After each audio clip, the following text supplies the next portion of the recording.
Hello everybody, salam. Very nice to seeing all of you here in today's COP29 Presidency press conference. Today is the day of urbanization, transport and tourism.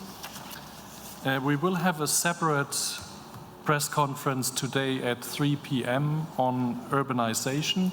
So in this press conference, we mainly focus on transport and tourism.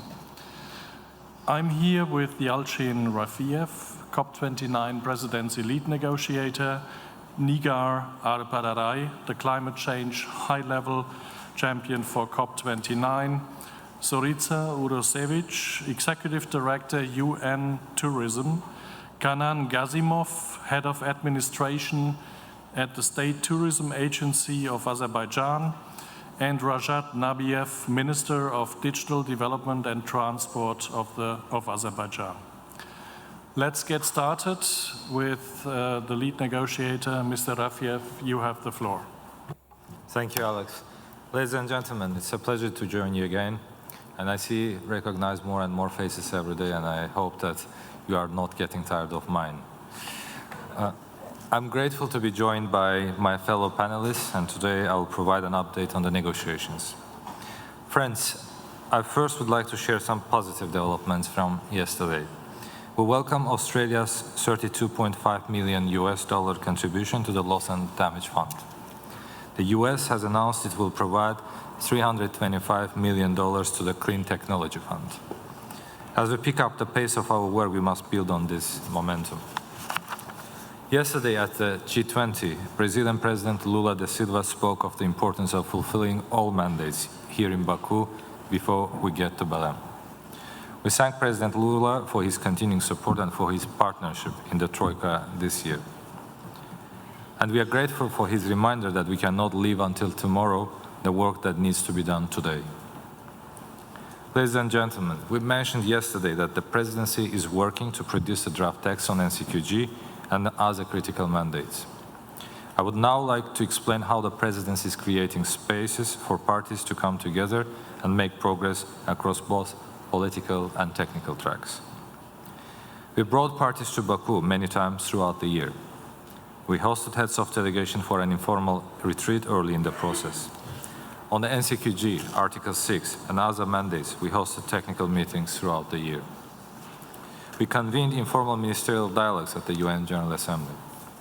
And then we brought parties back to Baku for 5 intensive days of technical and high-level ministerial discussions around pre-COP. At every step of the way, we have worked to bridge divergent views and help parties to find common ground. During COP29, we have made every effort to create the space to discuss the critical issues. We have pushed parties to talk, understand each other's concerns and priorities, and take collective ownership of finding fair and ambitious solutions. We are grateful to the parties for showing that they have the appetite for a deal. But now the hardest part begins. At COP29, we have been running an inclusive and intensive process to collect inputs. We have received feedback from ministerial pairs on their consultations over the past days. In the stock-taking plenary before this meeting, you had the chance to hear from them on the key areas of convergence, as well as difficult points where further work is needed. Our team is now consolidating views to present a balanced first set of Presidency texts. This will include new collective quantified goal, the Just Transition Work Programme, Mitigation Work Programme, Global Goal on Adaptation, and the UE Dialogue. We are aiming to release this text at around midnight, and other texts will be released tomorrow morning. This draft text will be an important step. They must be considered as a package that contains options to address the key concerns of all groups. There are issues where we will need parties to keep working together to find common ground and deliver a balanced outcome. But I want to clarify that these texts are not final. They will be open for input and discussion, and we will continue to listen. Based on inputs from the parties, there may be elements in the final text that are not in these drafts. Parties now must work through some of the most complex issues that we still have to address. Confronting different options and finding common ground will be difficult by definition. But this is what we expect of them. Ladies and gentlemen, we have a clear and robust plan. We are taking a critical step forward with these draft texts. We look forward to productive engagement with all parties. And we want to remind everyone that the decisions we make here in Baku will be essential to guide us from the first to the second decade of the Paris Agreement. I will now hand over to other panelists, and I look forward to taking your questions. Thank you. Thank you very much for the update. Next is high-level champion Ms. Nigar Arbadaray. Ladies and gentlemen, distinguished guests, thank you for joining us today. I'm pleased to be joined by my colleagues. During this press conference, we will discuss the role of the tourism in the climate agenda, and we will also discuss the role of the transportation in the climate agenda. Ladies and gentlemen, tourism is a major driver of economic growth and development. I'm a strong proponent of bringing businesses into climate change agenda, global climate action in all stages. So that's why it's so important to see thematic days and aimed at particular sectors of global and national economies. Tourism is a major driver of economic growth and development. It provides livelihoods for hundreds of millions of people directly and indirectly. But tourism also contributes significantly to global greenhouse gas emissions. In its turn, climate change threatens parts of the tourism industry. Tourism is therefore an opportunity for both development and enhanced climate action. Azerbaijan has advanced sustainability within its own tourism strategy. Building on its experience, the COP29 presidency is focused on promoting sustainability and resilience in tourism. And we are urging countries to integrate tourism into national climate policy. At the same time, the first ever Transport Day will provide a platform for multi-stakeholder collaboration and coherence. We call on parties to join in these efforts by signing the COP29 Declaration on Enhanced Action in Tourism. Ladies and gentlemen, with this first Tourism Day, we seek to build the foundations of a holistic approach to sustainable tourism. We encourage all stakeholders to join in these efforts as we consider solutions to this key pillar of growth and development. We, as COP29 presidency, the whole team, we are glad to see that there is an active bilateral and multilateral dialogue and exchange of experience happening in front of our eyes. And I will now hand over to my colleagues, to Madame Zorica Urosevic, Executive Director of UN Tourism. Thank you, Madam. Thank you for having us here, and thank you to the Presidency of Azerbaijan for having this visionary opportunity and achieving to bring tourism in the climate discussions. At COP29, we have achieved today an historic milestone by being included in the UN Climate Change Conference Action Agenda for the first time.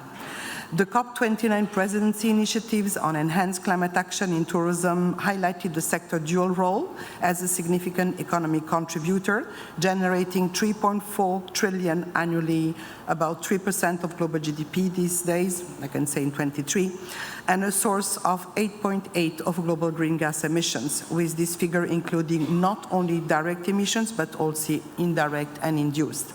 And I want as well to add that this figure reflects the 1.3 billion international travelers plus 7 billion estimate of domestic travel. Recognizing its vulnerability to climate change and its impact on ecosystems, tourism committed by adopting low-carbon climate-resilient models aligned with Sustainable Development Goals. The launch of the Baku Declaration on Enhanced Climate Action in Tourism, promoted by the COP29 presidency, underscores this commitment. Over 50 governments endorsed the Baku Declaration in the last 20 days, as well as some of non-state stakeholders, as it is planned to continue collecting endorsement until and before COP30. The Baku Declaration reaffirms tourism potential to drive climate solutions while recalling the Glasgow Declaration initiative, which we launched in Glasgow in 2021, which provides a unified framework for stakeholders to advance measurement, decarbonization, adaptation, regeneration, collaboration, and finance. With nearly 900 signatories from 92 countries, the Glasgow Declaration has already inspired the creation of 372 climate action plans across the sector. The State Tourism Agency of the Republic of Azerbaijan became a signatory of the Glasgow Declaration, together with other relevant stakeholders such as Destination Canada or the Department of Tourism of Samarkand in Uzbekistan. Looking ahead, UN Tourism and the State Tourism Agency of Azerbaijan will circulate a position paper exploring opportunity to integrate into tourism into the national determined contributions, addressing a critical gap in implementation mechanisms. In addition, as part of the legacy of the COP29, UN Tourism will support from State Tourism Agency of Azerbaijan have set the foundation to establish a global coordination mechanism to align tourism climate action with science-based agenda. Together, these efforts ensure tourism remains not only as a driver of economic growth, but also a leader in environmental stewardship as we advance towards COP30 and climate resilient future. And the future is now, as Lao Tse says, any journey starts with a first step, and that's where we are. Thank you very much. Thank you very much. Next, we hear remarks from Mr. Gazimov.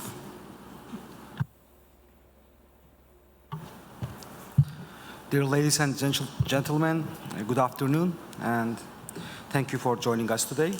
It is a privilege to address you as we conclude a truly historic milestone for tourism at COP29. For the first time, the global tourism sector has taken center stage in the climate dialogue, recognizing both its vulnerabilities to climate change and its immense potential to contribute to the solutions.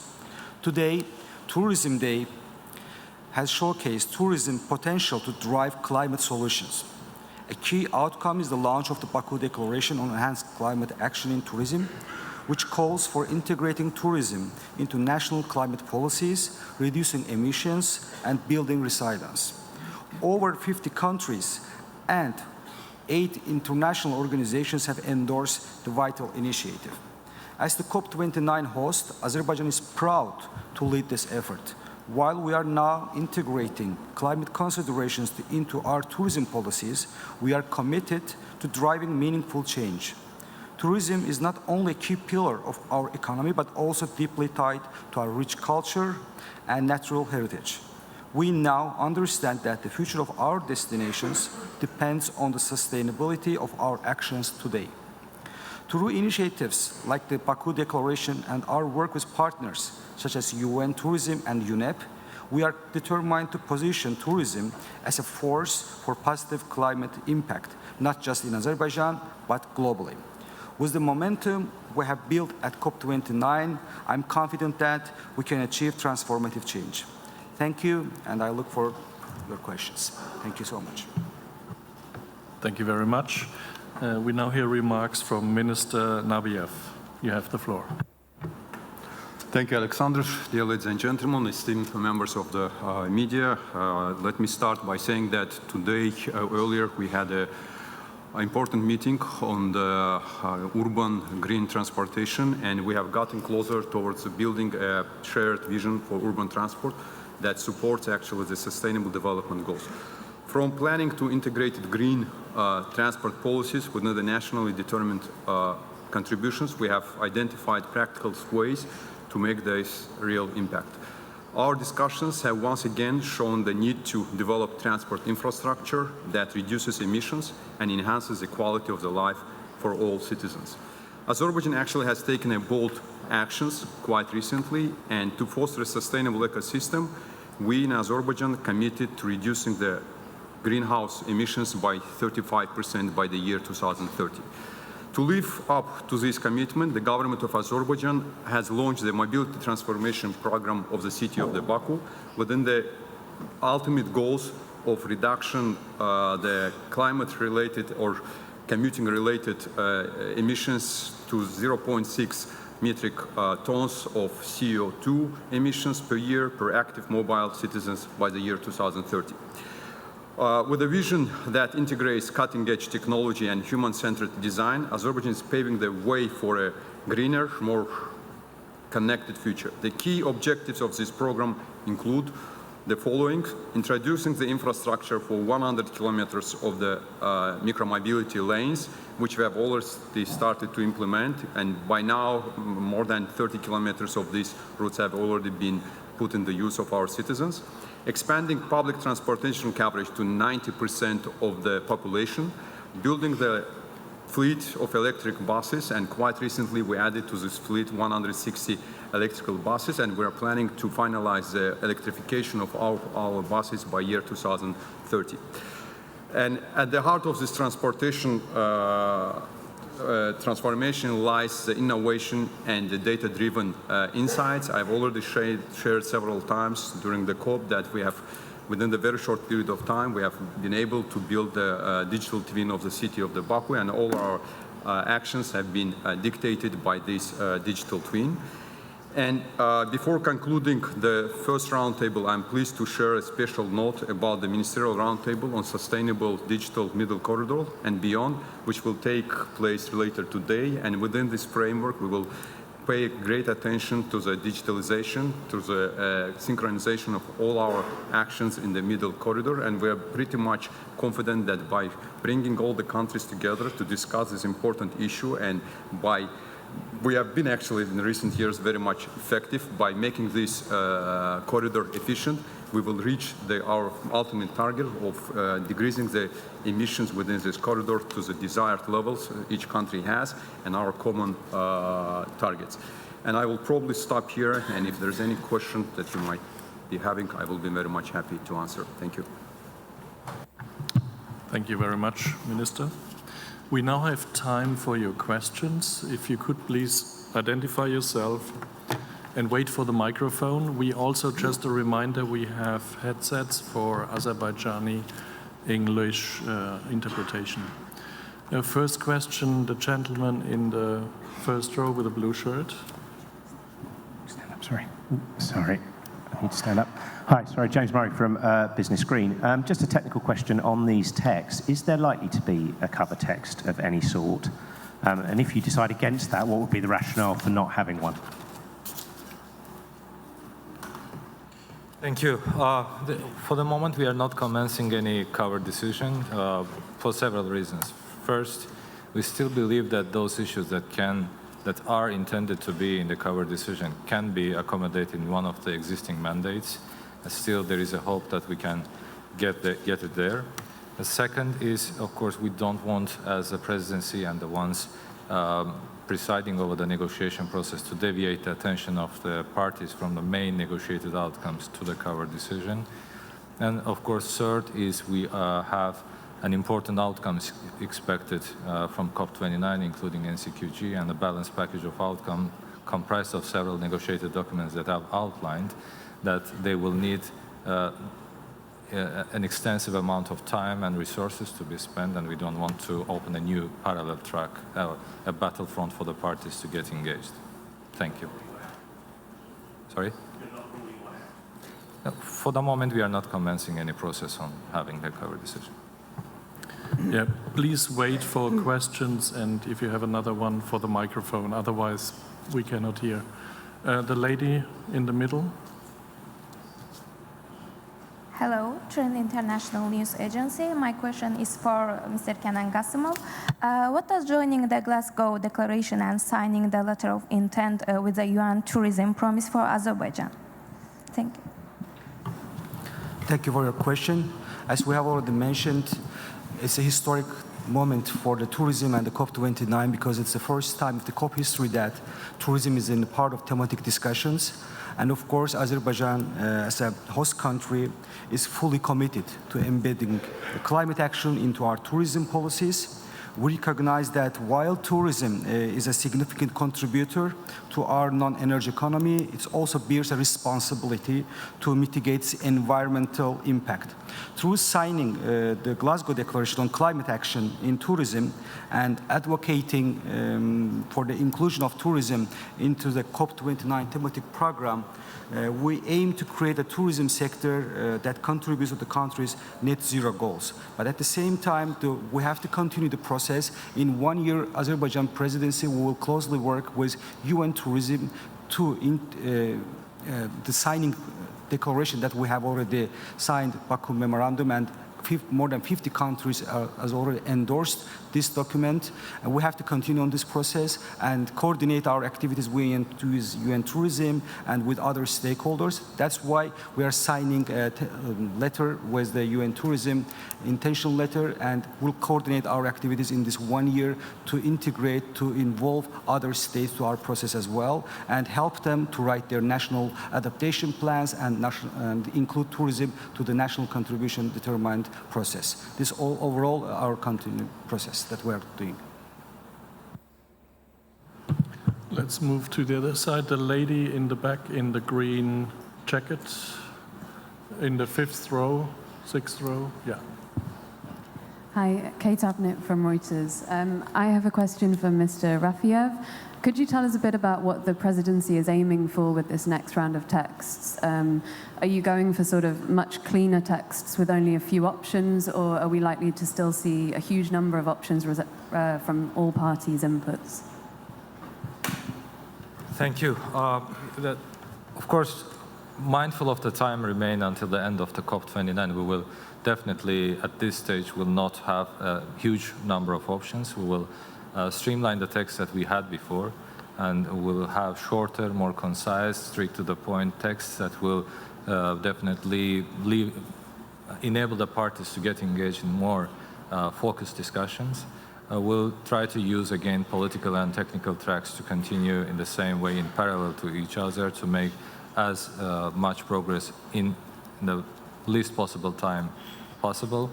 And after that, we will again see if there is any possibility or a need for additional rounds of consultations with the parties.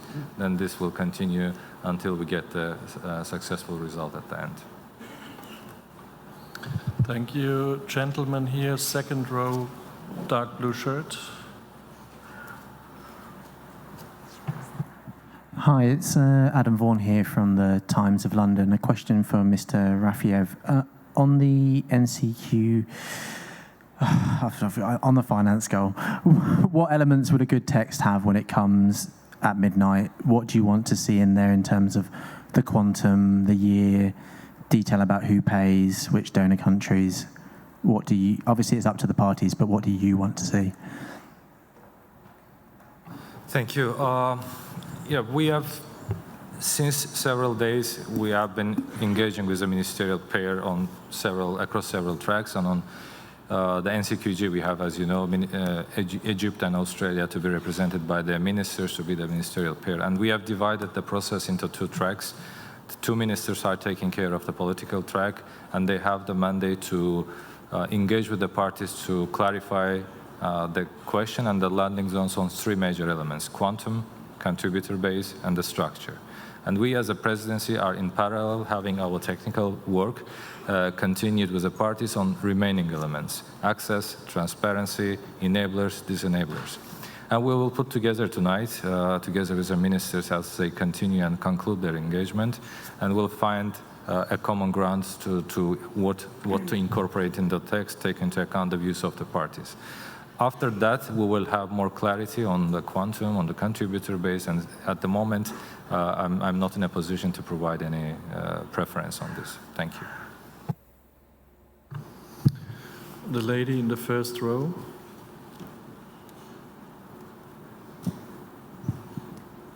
Hi, I'm Amy Goodman from Democracy Now! News. Thank you so much for making the COP presidency available to the press.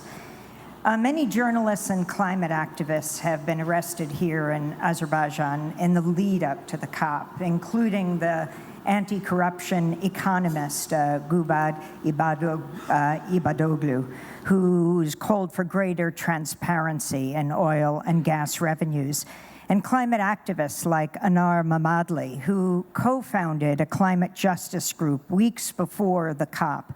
My question is, will they, among many other arrests in this lead up to the COP, be freed? Why were they arrested? And since it's Tourism Day here at the COP, don't you think that this is a great threat to tourism when you have a crackdown like this in a country? Thank you. Surely I'm not going to comment on any ongoing judicial processes. We are here all to make a collective effort for the sake of humanity to agree and adopt important decisions on climate action. And I'm sure with the determination of the parties, we will get there. I would be more than happy to answer any questions related to climate and the ongoing negotiations. Thank you. Excuse me, we continue. The gentleman in the white shirt, white sweater. Greetings, thank you for the honors. As our newspaper, Akbar Novruz, I would like to ask two separate questions, one to Minister Nabiev and one to UN Tourism Director Rusovits. First question for Minister Nabiev. How does COP29 aim to address the decarbonization of the global transport sector, particularly in aviation and shipping? And second, for the Ms. Rusovits, how can tourism-dependent countries balance economic growth with the need to reduce emissions, especially in transport and hospitality? Thank you in advance.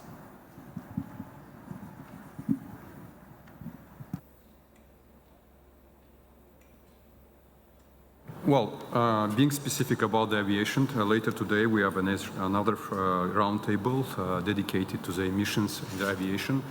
And in our country, we have a great sense of how the aviation companies should be dealing with emissions. And Azal has been very much thinking of how it could do it through the bringing the innovation in terms of efficiency. There are a couple of things, I mean, basic things we can aim for 2050, but there are basic things which we could do on the ground.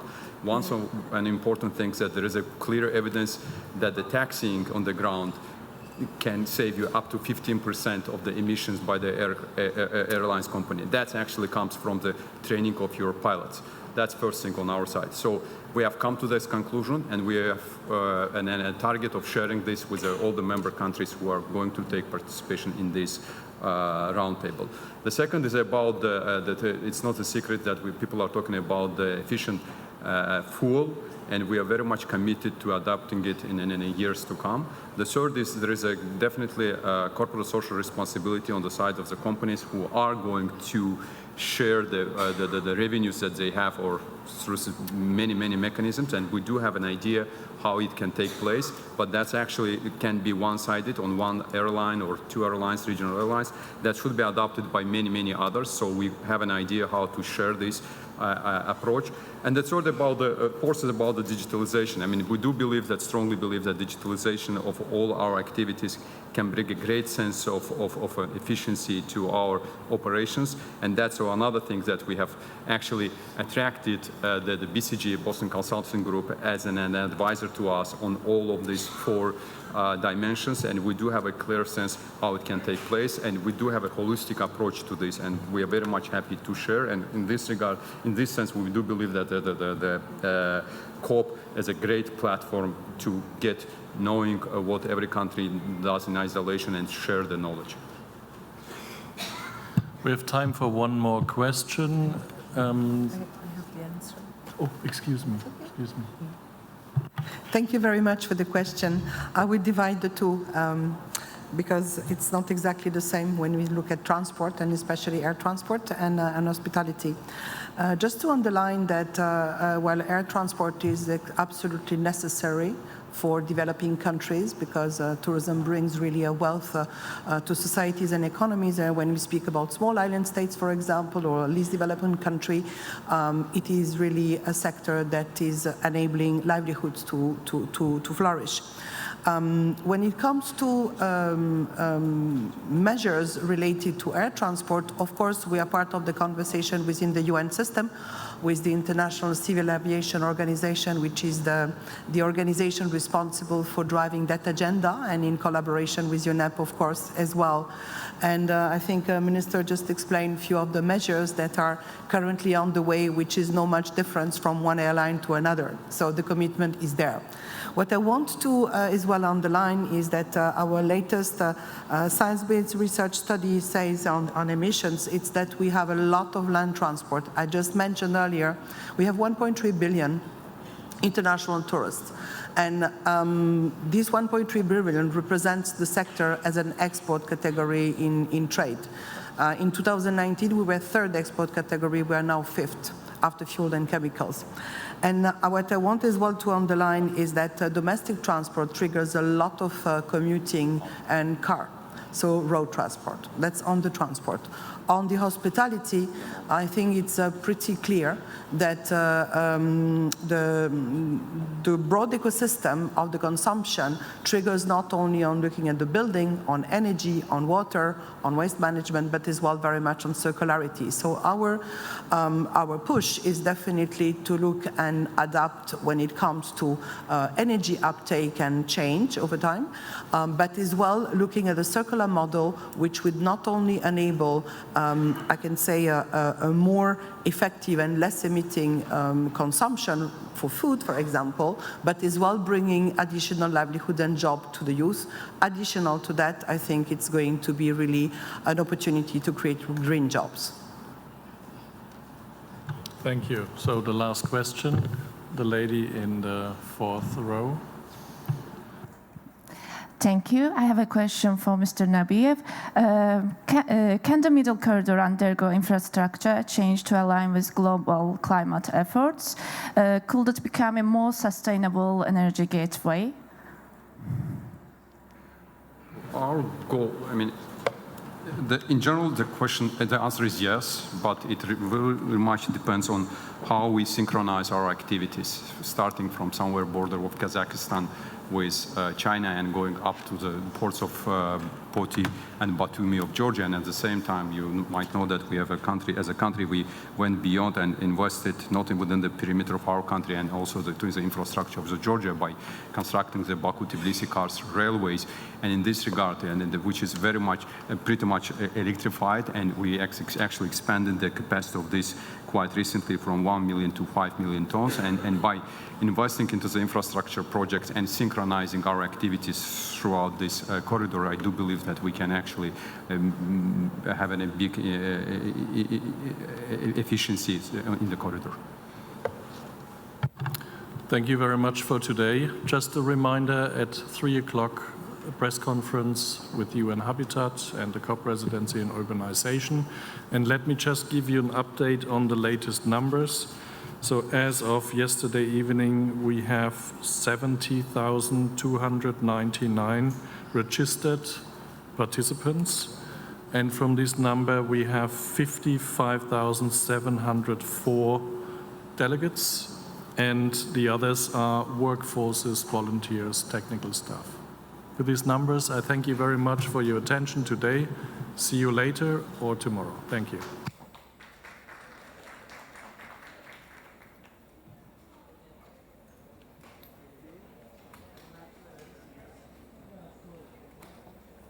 Tut.